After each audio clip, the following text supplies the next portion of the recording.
President of the Republic of Kenya, Dr. William Ruto, for making the best decision to ensure that there is peace in the country and to ensure that it listens and gives space for negotiation with our young people.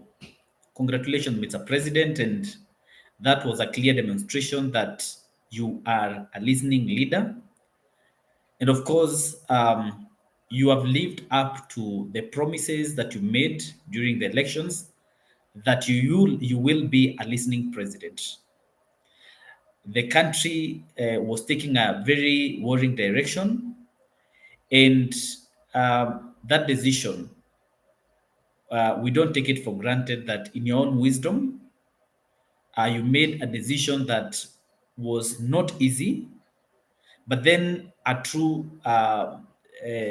truly demonstrating that you are a president for the people and a president who is willing to listen to the crowd. Now, what concerns me is what followed the presidential address, that is the press conference that happened in Mombasa by the deputy president. Striking was the missing out of the deputy president during the State House presser, where the deputy president was expected to join the president, considering the magnitude of the issues that we are being discussed, considering the issues that we've been having the past couple of days. The conventional expectation would have been that the deputy president was joining the president. Unfortunately, that didn't happen. We were treated to another presser that happened almost immediately after the president was done. And what worries is, or even worries more, is the content of the presser, where the deputy president talked of the challenges, of course, that we've had the past couple of days. But of essence is of concern is what he talked about our National Intelligence Service, the NIS, and of course criticizing the Director General of NIS, and that really did go well. The other thing was the Deputy President also going ahead to say that the President was caught by surprise with what was happening in the country. And that looked like a scenario of the presidency reading from different, sheets, or a scenario that actually was trying to show a clear rift between the president and the deputy president. Now, I want to say this. We elected the president and the deputy president together on one ticket.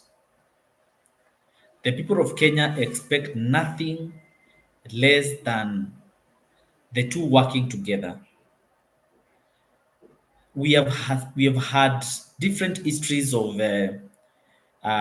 president or deputy presidents in this country, starting with the old constitution, where we had that position being an appointive position, and of course the dark times that the deputy president then, who is now our president, went through. And I know it costed this country big time. The war that ensued between the then President Uhuru Kenyatta, that is the retired president, and our current president, President Ruto. It will be very unfortunate if we find ourselves in the same scenario that we were in between 2018 and 2022. That led into some of the things that you're dealing with right now.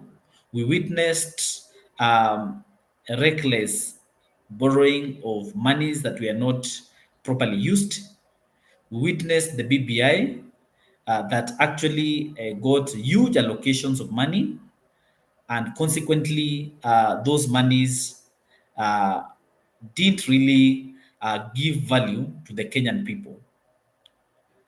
Now, that the deputy president probably maybe looking at the previous his previous speeches, maybe talking of the frustration.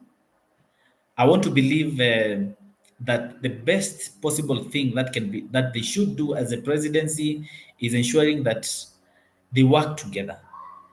Their failure to work together will be very bad for this country. Uh, of course, we don't want a repeat. And I remember the president categorically saying during the swearing in at Kasarani that is going to ensure that his deputy doesn't go through the same things that he went through as a president.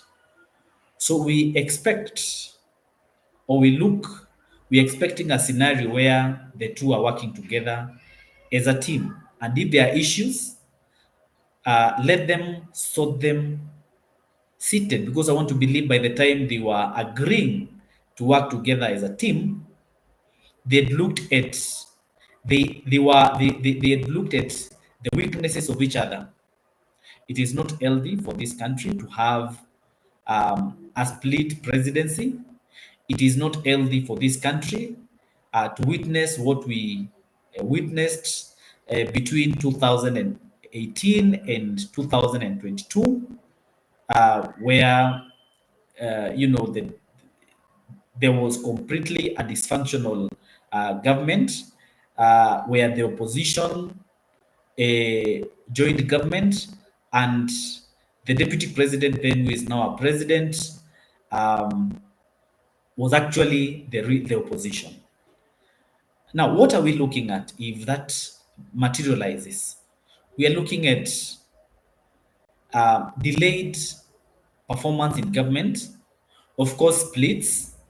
It's unfortunate that right now we are witnessing, teams kind of, a scenario where um, some teams, or maybe the deputy president is trying to, or looking like he's trying to form a team. I don't know what for. I don't know whether the deputy president is planning to run in 2027. But I want to maybe say this. Let us remember where we have come from as a country. And let us also not see or forget what 2018 did for this country, or the scenarios of 2018 going forward in terms of the economy, in terms of what even the control of budget disclosed. Very sad uh, information was disclosed by the control of budget. Let the deputy president and the president work together. We don't want to see a rebel or the deputy president acting like a rebel. Let him look for the president if he has issues. Let him iron out the issues with the president. And let us have a country that is functional. Let us have a country that is depicting what was expected, or what our constitution, anticipated. I don't think we anticipated a scenario where the deputy president and the president are not seeing eye to eye. If that is a scenario, then I would even suggest that we go back to the old system where the deputy president would be an appointee and not a person running on the same ticket as a president, because then it will mean that the office of the deputy president is not adding value to the country if it is chaos. They cannot see eye to eye. They are the presidency. They are supposed to be a symbol of national unity as per our constitution. So, Mr. Deputy President, please look for the president. If there are issues that need to be addressed, kindly let them be addressed in the right way. Thank you so much, and keep safe where you are. Let's talk to our children, our Gen Z. Let's tell them that this country is a precious country, it's a good country. Our forefathers fought to ensure that we are a sovereign state. Our forefathers, or many people, shed blood, and I want to believe that by the president, recalling the finance bill, he was giving space and time for dialogue. Good people, let us allow dialogue. Let us keep safe wherever we are, and let us continue kujivunia wa Kenya.